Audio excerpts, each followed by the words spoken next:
ఓం నమో భగవతే వాసుదేవాయ.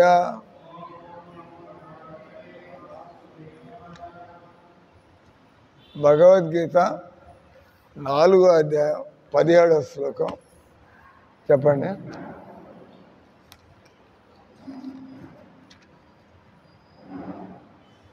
కిం కర్మ 16వ శ్లోకం. కిం కర్మ కిమకర్మేతి, కిం కర్మ కిమకర్మేతి कवयोप्यत्र मोहिता. उधर लाइट से आएगा तो डाला, उधर एक लाइट डाला.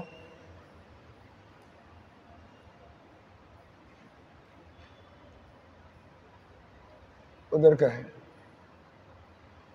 वो दरवाजे के पीछे. किं कर्मा किम कर्मेति कवयोप्यत्र मोहिता तत्ते कर्म प्रवक्ष्यामि, तत्ते कर्म प्रवक्ष्यामि यज्ञात्वा मोक्षसे शुभात्, यज्ञात्वा मोक्षसे शुभात्. किं कर्म किम कर्मेति कवयोप्यत्र मोहिता तत्ते कर्म प्रवक्ष्यामि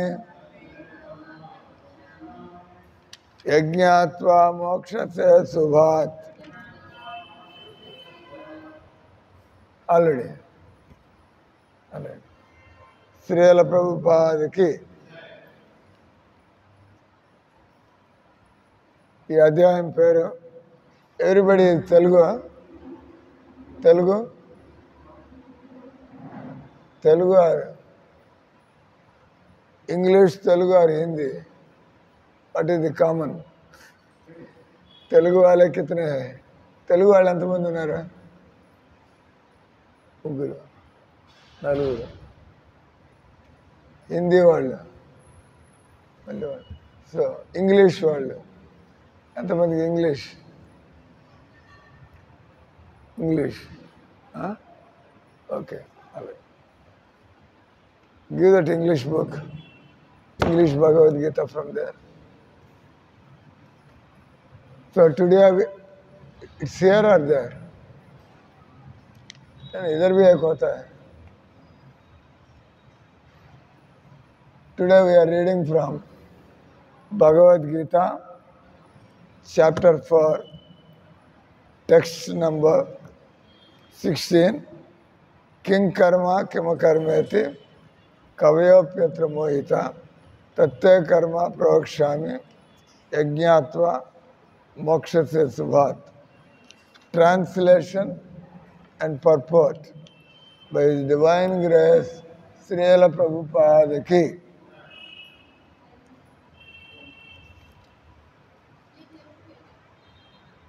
आप बैठिए सर, हम बात करना हो गया.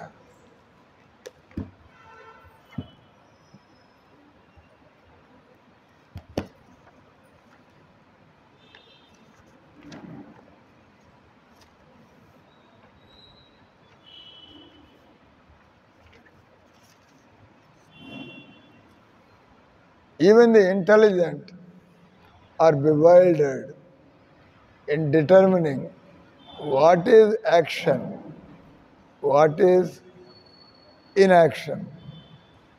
Now I shall explain to you what action is, knowing which you shall be liberated from all misfortune. So this is one of the slokas to be memorized in Bhagavad Gita, because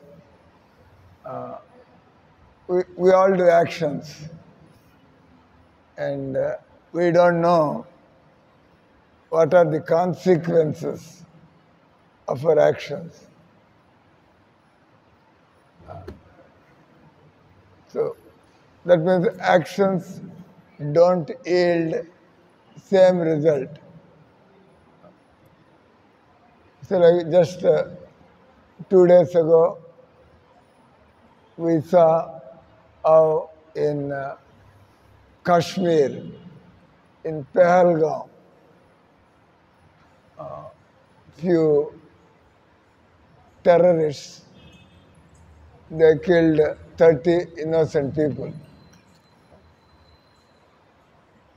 And the consequences are now there's going to be a war just for killing 30 people, and thousands, the combing is going on, and war preparations are going on. The whole world, the heads of the whole world, they are expressing their concern. Just one act, it has made the whole world become little taken back. So many people are naturally dying, we don't talk about it. Only 30 people died, but how many people naturally die in a day? Maybe 10, 15,000 people in one country, like in India.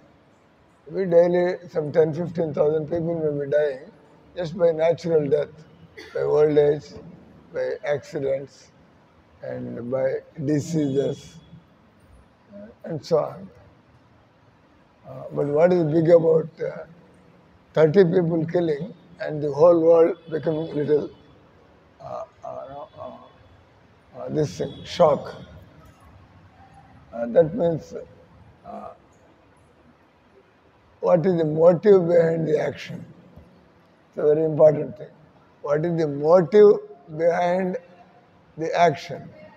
Even surgeons are also, they are using their knives and being big operations. But that is not condemned, or that is not considered a criminal activity.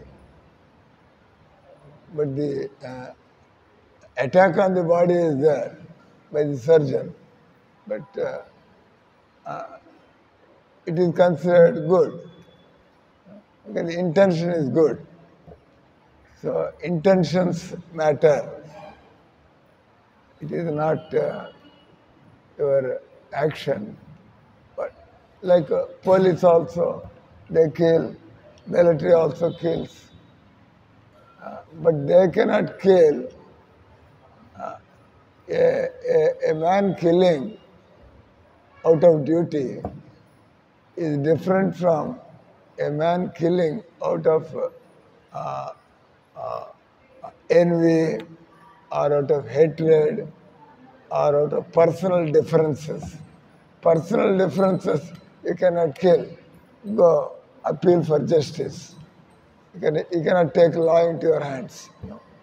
You cannot take law into your hands. Whenever two persons, they have difference of opinion, you cannot just kill the other guy because I don't agree with you, I cannot just kill you. Like Muslims and Hindus. Muslims and Hindus, this is there. And the interesting thing is, both believe in God. Muslims believe in God, Hindus believe in God. But Hindus believe in God, just like we are also trying to promote Bhagavad Gita. We are also opening temple and conducting activities. But we are not a danger, or we are not contradicting the laws of the land. This is called, we are practicing our religion, what we understand from Bhagavad Gita. And we try to tell people, you like it, you take it. If you don't like it, it's okay. But if you say that if you don't accept our God, or those who don't accept our God, actually there is nothing like your God and our God. by definition, God means the common father for the entire creation. That is the definition of God. That means there cannot be one God for Muslims, there cannot be one God for Hindus, there cannot be one God for Indians, there cannot be another God for Germans. No. If there is God, He must be for everybody. So it's a matter of understanding. So whenever people differ in the matter of God, what is the good thing to do? Let us sit together, because God has given us reasonableness. God has given us logic, logical thinking, rational thinking, and humanitarian. What are our rights and responsibilities? You cannot just encroach. You cannot just attack other people. So, especially in the matter of God, it's a very difficult subject. The topic of God is a very difficult subject, but not for people who understand Bhagavad Gita. People who understand Bhagavad Gita, they don't have any problem with the world. They mind their business and they try to educate others, and then peacefully life will go on because they understand. So I give you an example. So people say God is in your heart. भगवान आपके हृदय में बैठे हैं. Yeah, they say God is everywhere. God is everywhere. God is in your heart. We call it your conscience, antaratma. Antaratma. We may say anything. I may do some bad thing, and I may cover it up. But in the heart of your heart, you know, you may be bluffing, you may be denying in the public, but you know what you have done. So that means God is everywhere. God is in the heart of every person, and Krishna is God. So Krishna is God, so we put Krishna's picture here and we worship him.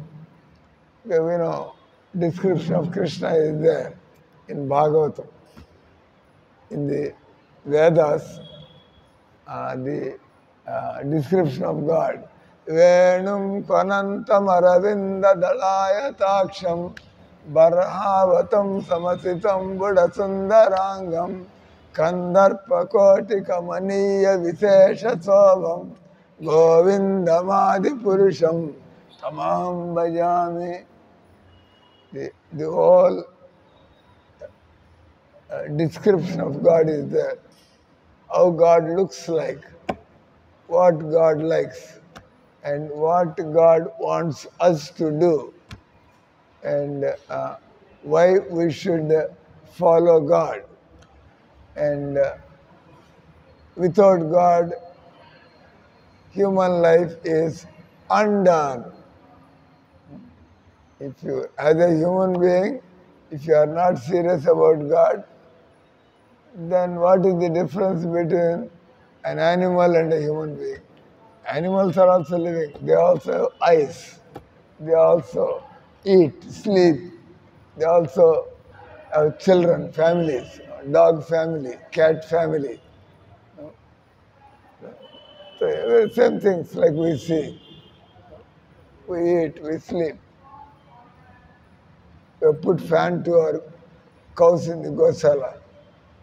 If you are having fan, why they cannot have fan? Because they are also bitten by mosquitoes. So, because you worship cows and you are keeping cows, if you keep cows, you should take good care of the cows. You keep a dog, and dog is suffering from disease, And what kind of master are you? If you're a good master, just like I keep a servant and I make my servant work. You are all my servants, is that right? No? God's servant, you are not my servant. Because I am representing God, you are trying to help me serve God. You have not come here to become my servant. You have come here to be trained as servant of God. Because I am a servant of God. I try to train you up how to be a good servant of God. Anyway, so the point is, if I have some servant, ఇంకో తెలుగు వచ్చింది ఇక్కడికి. If I keep a servant, I make him work. But I have to take care of him also. I have to see if his leg is injured, if he is sick, and he also needs rest, he also needs food. It's not just keep a servant and take a whip. What is whip? Karna. What is whip in Hindi? Whip. Whip.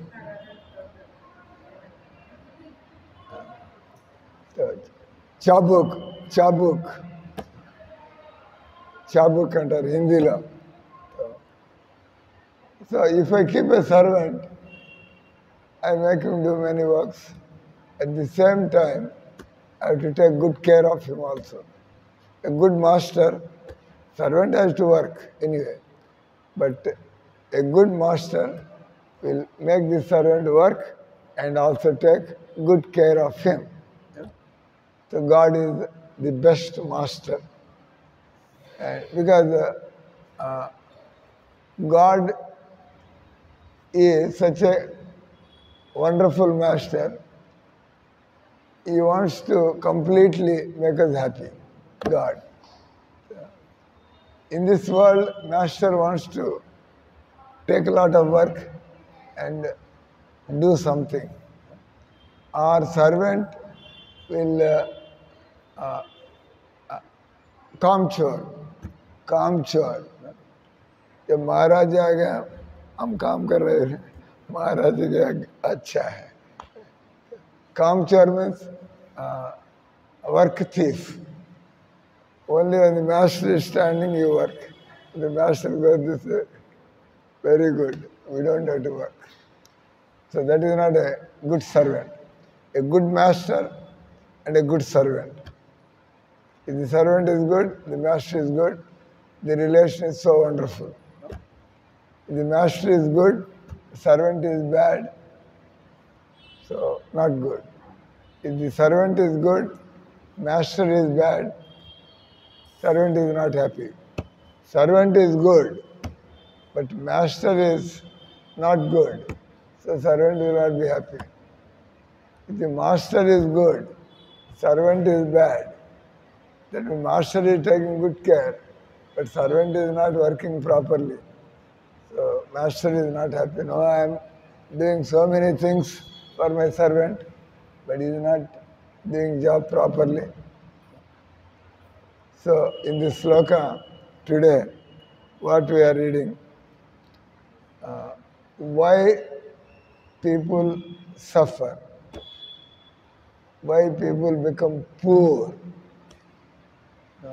Everybody is working. The labor is working.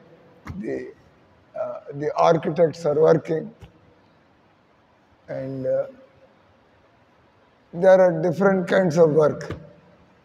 I am also working, but I work with my head. I speak. A professor, you are also a teacher. No? You are a teacher. You are a teacher. So, teacher is not working like labor. Labor, they are in the hot sun, digging pits and breaking stones and building walls. Very hard work. But I'm not doing hard work, but I'm doing intellectual work. There is called intellectual work and physical work. Both are work. So, if you are not intelligent, you may be working. If you don't know the art of work, you are working. An intelligent man will come and say, why don't you work like this? It is so easy. You can give many examples. Like the building is a 20-storied building. 20-storied building. 20 मंजिल का इमारत. 20-storied building. And how many times you go up and down? If there is a lift, then everybody get relief. Otherwise, you think, how many times I will go up and down? Similarly, you are working in the kitchen. You are working in the kitchen. It is firewood, but I come and give you a gas cylinder. There's no burning of the ice, no smoke, and comfortable to work. So, that means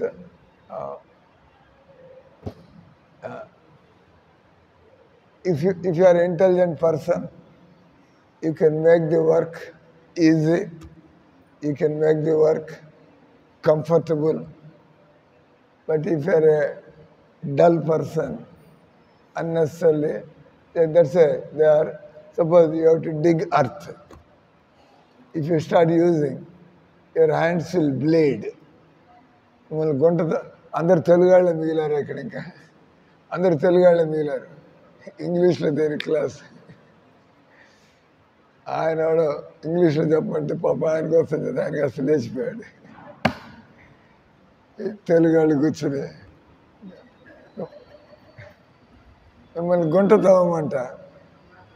తవ్వమంటే మీరు చేతులతో తవ్వచ్చు గోళ్ళు ఊడిపోతాయి నెత్తురు వస్తుంది మీరు చెంచా తీసుకుని లేదా అట్లకాడు తీసుకుని దాంతో ఇబ్బంది పడతారు కానీ మీకు ఒక గొడ్డలి గుణపం తీసుకుంటే పార తీసుకుంటే ఈజీ అదంతా తీయడం పని చేయడానికి పనిముట్లుంటే పని చేయడం ఈజీ కదా సో కాబట్టి ఆ పని చేయడం తెలివితేటలతో పనిచేయడం ఇంపార్టెంట్. ఎక్కువ పని చేయొచ్చు, సులభంగా పనిచేయచ్చు, సుఖంగా పనిచేయచ్చు. కానీ తెలివితేటలు లేకపోతే మనం ఇబ్బందులు పడుతూ ఉంటాం, ఎక్కువ టైం పడుతూ ఉంటుంది, మనం పని చేయలేకపోతాం. కాబట్టి ఉదాహరణకి మనం ఏదైనా పని చేయాలంటే ముందు పని చేయడం నేర్చుకుంటాం. బండి తోలడానికి ముందు బండి తోలడం నేర్చుకోవాలి, ఆ తర్వాత బండి తోలాలి. నేర్చుకోవడం అనేది వినడం, చూడడం ఇవి, కానీ అది ముందు చేయాల్సి ఉంటుంది. కానీ ఇక్కడ పాయింట్ వచ్చి భగవద్గీత నేర్చుకోవడం. ఈరోజు మేము ఎంత కష్టపడుతున్నాము, ఆఫీసులో పనిచేస్తున్నాము, బస్ స్టాండ్లో పనిచేస్తున్నాము, పొలాల్లో పనిచేస్తున్నాము, మీరేం పుస్తకాలు చదువుకుంటా ఏం పని చేస్తున్నారు మీరు అంత ఎంత కష్టపడుతూ అంటే.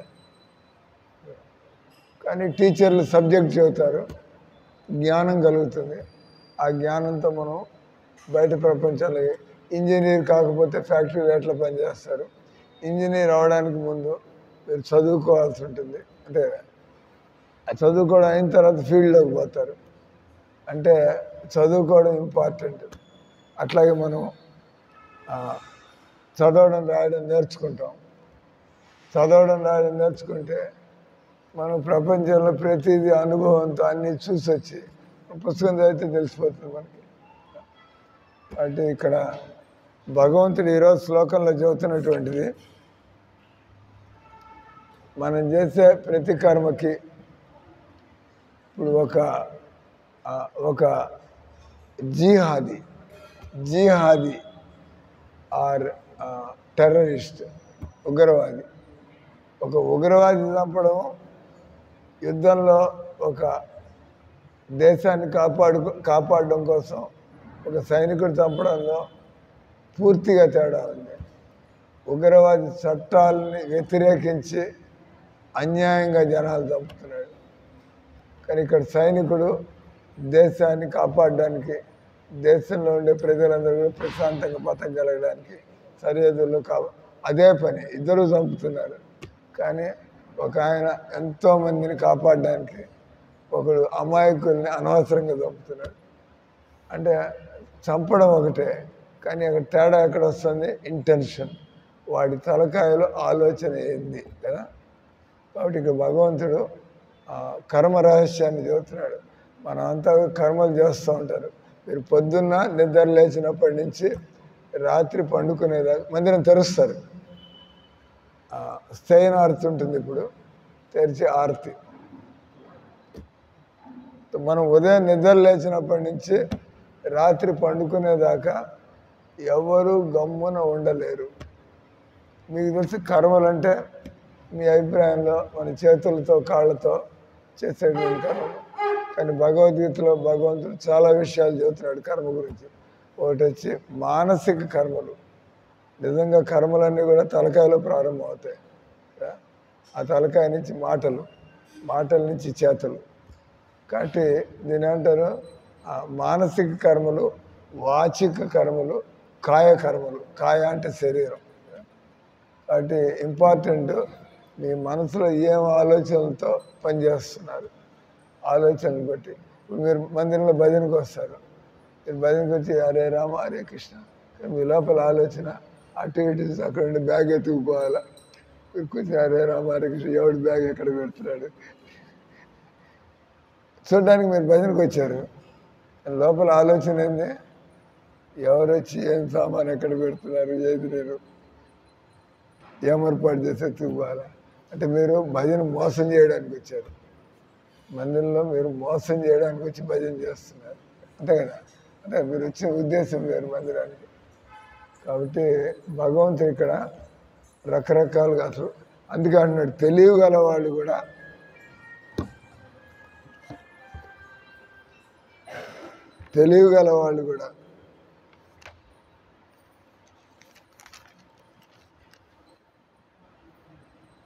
కర్మ అనగానేమి అకర్మ అనగానేమి నిర్ణయించుట ఎందుకు బుద్ధిమంతులు కూడా వారు భ్రాంతి పొంది ఉన్నారు.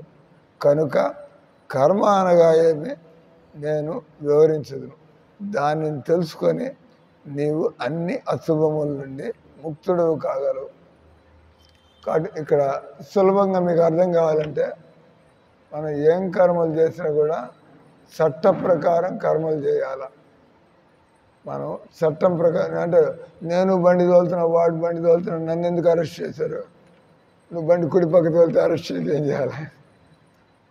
మీరు తిక్క మాట్లాడాలంటే అడగచ్చు. ఆయన బండి తోలుతున్నాడు సార్, నువ్వు బండి తోలుతున్నాడు, నన్ను ఎందుకు పట్టుకున్నారంటే, అట్లా మీరు బండి తోలుతున్న పట్టుకుంటారు.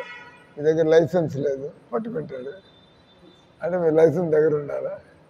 కాబట్టి ఏదో నాకు బండి తోలడం వచ్చంటే సరిపోదు, ఎన్నో విషయాలు తెలిసి ఉండాలి. కాబట్టి ఇక్కడ ఈరోజు మనం తెలుసుకోవాల్సింది, ఈ ఇంత సులభంగా అది ఎవడికి దోచినట్టు వాడు బతుకుతున్నాడు. కానీ కొంతమంది భగవంతుడు చెప్పినట్టుగా బతుకుతున్నారు, కనీసం కొంతమంది ప్రభుత్వ చట్టాలు చెప్పినట్టుగా బతుకుతున్నారు, కొంతమంది ఇష్టం వచ్చినట్టు బతుకుతున్నారు. ఇష్టం వచ్చినట్టు బతికేవాడు ప్రభుత్వ చట్టాలని ఉల్లంఘిస్తున్నాడు, భగవంతుడి చట్టాలని ఉల్లంఘిస్తున్నాడు. ఉదాహరణకి ప్రభుత్వ చట్టాలను పాటిస్తున్నాడు, కానీ భగవంతుడి ముందు అతడు దోషి, అతడు అపరాధి అవ్వచ్చు. నేను భగవంతుడి చట్టాలన్నీ, ప్రభుత్వ చట్టాలన్నీ పాటిస్తున్నా సార్, కానీ ఆ ప్రభుత్వ చట్టాలు భగవంతుడి చట్టాల కంటే సరిగ్గా లేకపోతే భగవంతుడు మనకి ఇప్పుడు ఎందుకు హిందువులు చనిపోతున్నారు, హిందువుల్ని ఎందుకు చంపుతున్నారు? ఎందుకంటే హిందువులు జంతువులను చంపుతున్నారు, హిందువులు మాంసం తింటున్నారు, జంతువులను చంపి మీరు తప్పు చేస్తున్నారు. అంటే ఇంకోళ్ళు వచ్చి మిమ్మల్ని చంపుతారు, అది మనకి తెలియదు. మీరు అంటారు నన్ను ఎందుకు అనవసరంగా ముస్లింలు వచ్చి నా మీద దాడి చేశారు, కానీ నువ్వు రోజు ఆ రోడ్డు పక్కకు పోయి అక్కడ చేపలు, కోడి మాంసం, పొట్టేలు మాంసం ఇంట్లో తింటున్నారా? ఇంకా ఎవరు తినరా? పిల్లకాయలు కూడా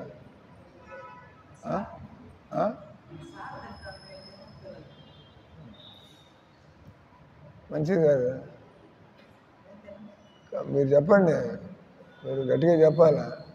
మీరు ఇంట్లో వండుతారా? బయటికి పోయి తింటాడు. ఆయన ఎక్కడికి పోయి తినొస్తాడు. చూడండి.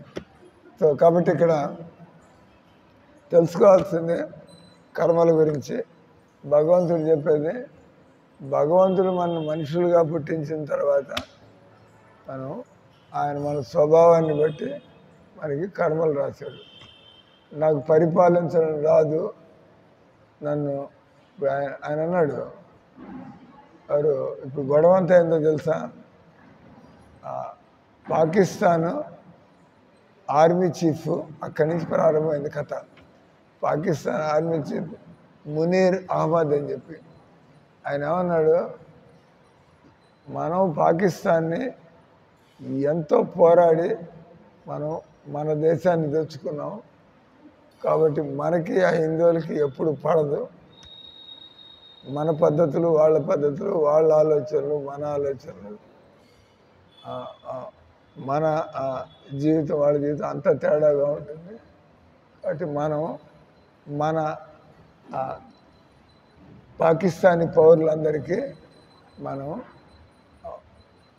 దేనికోసం పుట్టించాలో అంటే ఇండైరెక్ట్గా ఏం చెబుతున్నాడు, హిందువులకి మనకి పడదు, కాబట్టి మనం హిందువుల్ని మనం చంపాలా అని చెబుతున్నాడు. అదేంది, వాడికి ఏం పనే చెప్పాడు? వాడి బతుకు నువ్వు టోపీ పెట్టుకుంటావు, టోపీ పెట్టుకో, మోకాళ్ళ మీద కూర్చున్నావు, మోకాళ్ళు కూర్చో, కానీ మనకి వాడికి పడదు కాబట్టి వాడిని చంపుతా అంటే అదే ఒప్పుకుంటాయి. అంటే నువ్వు అట్లా అన్నప్పుడు నిన్ను కూడా మేము చంపాల్సి వస్తుంది, ఎందుకంటే నేను చంపదలుచుకోలేదు, కానీ నువ్వు నన్ను చంపుతా అంటారు కాబట్టి నిన్ను వదిలించుకోవాల్సిన బాధ్యత నాకుంది. అది జరిగేది, ఇప్పుడు జరుగుతున్నది.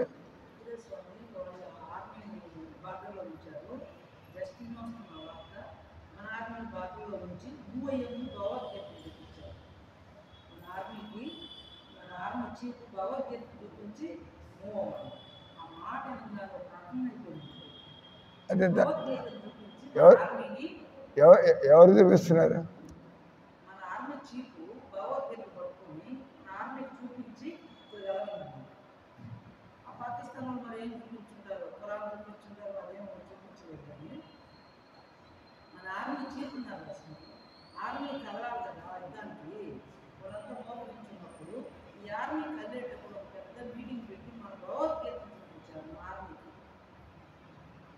మన ఆర్మీ వాళ్ళు వాళ్ళకి చూపించారు. ఎవరు? పాకిస్తాన్ వాళ్ళు చూపించారు.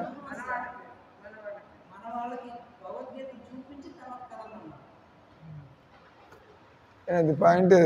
భగవద్గీతను అర్థం చేసుకోవాలి, భగవద్గీత పెట్టుకుని చూస్తే లాభం లేదు. మామూలుగా ఈ సంసారంలో దుర్మార్గులు ఉన్నప్పుడు వాళ్ళు చెప్పినట్లు వినకపోతే మనం బలప్రయోగం చేయాల్సి వస్తుంది. అంటే పోలీసులు ఎందుకుంటారు, ముందు చెప్పి చూస్తారు. పోలీసులు ఎప్పుడైనా మన దేశంలోనే పౌరులు వాళ్ళు సరిగ్గా ఉండకపోతే మొదట వచ్చి అవుతారు, మీరంతా ఇక్కడి నుంచి వెళ్ళిపోండి అని చెప్పి. వినకపోతే వాళ్ళు టియర్ గ్యాస్ వాళ్ళని కొద్దిగా ఇబ్బంది పెట్టడానికి, ఇంకా వినకపోతే కర్రలు తీసుకుంటారు. ఆయన కూడా వినకపోతే ఇంకా కాల్స్. మన పోలీసులే మనల్ని కాల్పుతారు, మన మీద కాల్పుతారు. దీని పద్ధతులు అంటే కాబట్టి మనం భగవద్గీతని చక్కగా మనిషిగా పుట్టినవాడు భగవద్గీత నేర్చుకోవాలి. భగవద్గీత భగవంతుడు ఎందుకు ఈ తేడాలు, ఎందుకు ఈ గొడవలు, ఎందుకు ఈ చంపుకోవడాలు, మనం భూమి మీదకి వచ్చింది కొట్టుకుని తిట్టుకోవడానికి వచ్చామా? అందరం కలిసి సర్వే జన సుఖినో భవంతు వసుదైక కుటుంబం అంతే. అంటే మానవ జీవితంలో మీకు తెలియడం కోసం చక్కగా నిజమైనటువంటి హిందువులు చక్కటి అలవాట్లతో వాళ్ళలో వాళ్ళు సుఖంగా ఉంటాం. మనం పోయే లోపల 10 మందికి ఏం సహాయం చేసిపోవాలా. నేను పోయే లోపల ఇలా భగవంతుడు చెప్పినట్టుగా బతికి మళ్ళీ పుట్టకుండా నేను ఆయన దగ్గరికి వైకుంఠానికి పోవాలి. ఇది చక్కటి జీవితం. భగవద్గీతలో ఎలాంటి యుద్ధం జరిగింది, యుద్ధం ఈ కారణంగానే జరిగింది. దుర్యోధనుడికి ఎంత చెప్పినా కూడా వింటలేదు. వినకుండా రెచ్చిపోయి పాండవులకి వాళ్ళకి నీకు సూది పెట్టడానికి కూడా నేను స్థలం ఏనంటే నిజానికి కావాలంటే వాళ్ళు యుద్ధం చేసి గెలవగలరు. కానీ పెద్దవాళ్ళు ఉన్నారు, వాళ్ళు ధృతరాష్ట్రుడు, భీష్ముడు, కృష్ణుడు అందరు ఉన్నారు. వాళ్ళు అందుకని వాళ్ళు ఎదురు చూస్తున్నారు. చేతగాని వాళ్ళు కాదు, పాండవులు చేతగాని వాళ్ళు కాదు. మన న్యాయం అనేది ఉంది, మన పెద్దలు ఉన్నారు, మాట్లాడండి అని మాట్లాడి చూశారు. దుర్యోధనుడు దాన్ని చేతగాంతనంగా చూస్తున్నాడు. వీళ్ళకి నేనంటే భయంగా ఉంది, నేను యువరాజు నేను, కాబట్టి వీళ్ళు నాతో ఇవన్నీ మాట్లాడుతున్నారు. అప్పుడు కృష్ణుడు అంటాడు,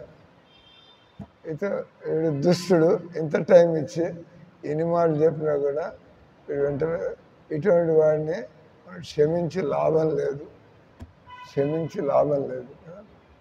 కాబట్టి మేము ఇందాక నగర కీర్తనకి పోయాం.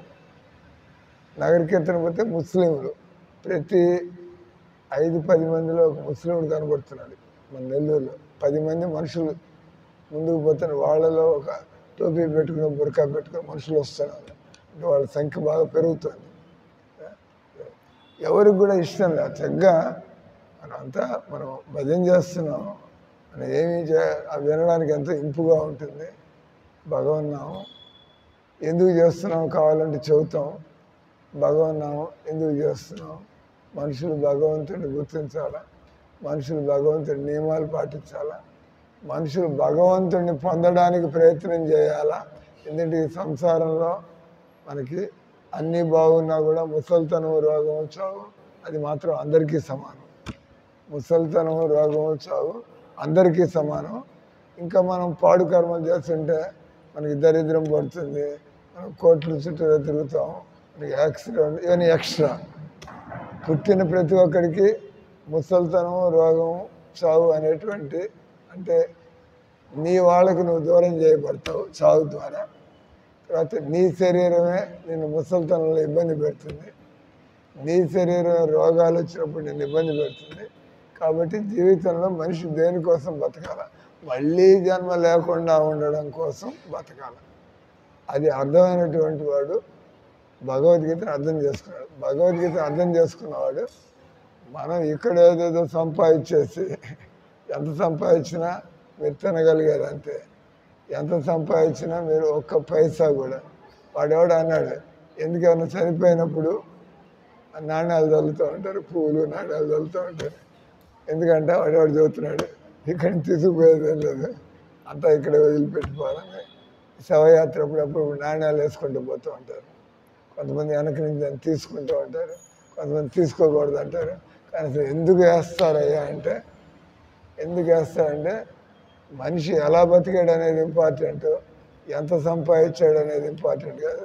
ఎలా బతికాడు, సంపాదించింది ఏం చేశాడు ఆయన, అది ఇంపార్టెంట్. కానీ ఓ పెద్ద బాగా డబ్బు సంపాదించాడు సార్, గొప్పగా పనిచేస్తాడు నాడు. కాబట్టి ఇక్కడ మనం ఈరోజు శ్లోకంలో చదివింది, మనం చేసే కర్మల్ని మనం చూడాలా. మనం భగవంతుడు చెప్పినట్టుగా మనం కర్మలు చేస్తున్నామా లేదా. అటువంటి కర్మలు ఇక్కడ మనకి శుభాలు కలిగిస్తాయి, ఈ తర్వాత మనకి మోక్షాన్ని కలిగిస్తాయి. కాబట్టి అవి కర్మలు. అది కాకుండా మనం విచ్చలవిడిగా కర్మలు చేస్తుంటే మనం సుఖపడాలని కర్మలు చేస్తున్నాం, కానీ మనం చేసే కర్మ మనకి దుఃఖాన్ని తీసుకురావచ్చు. వాళ్ళు అనుకున్నారు, ఆ టెర్రరిస్టులు, ఎందుకంటే వాళ్ళ ఖురాన్లో ఉందంటే, నువ్వు అల్లాని ఒప్పుకోవాలని చంపేస్తే నువ్వు తిన్నగా స్వర్గానికి పోతావు, అక్కడ నీకు 72 మంది కన్యలు దొరుకుతారంటే. ఒకరితో ఏగలేడు, 72 మంది కన్యలతో ఏం చేస్తాడు వాళ్ళకి, వాళ్ళ పిచ్చి వాళ్ళకి ఆనందం. అదే హరే కృష్ణ హరే కృష్ణ కృష్ణ కృష్ణ హరే హరే, హరే రామ రామ రామ హరే హరే.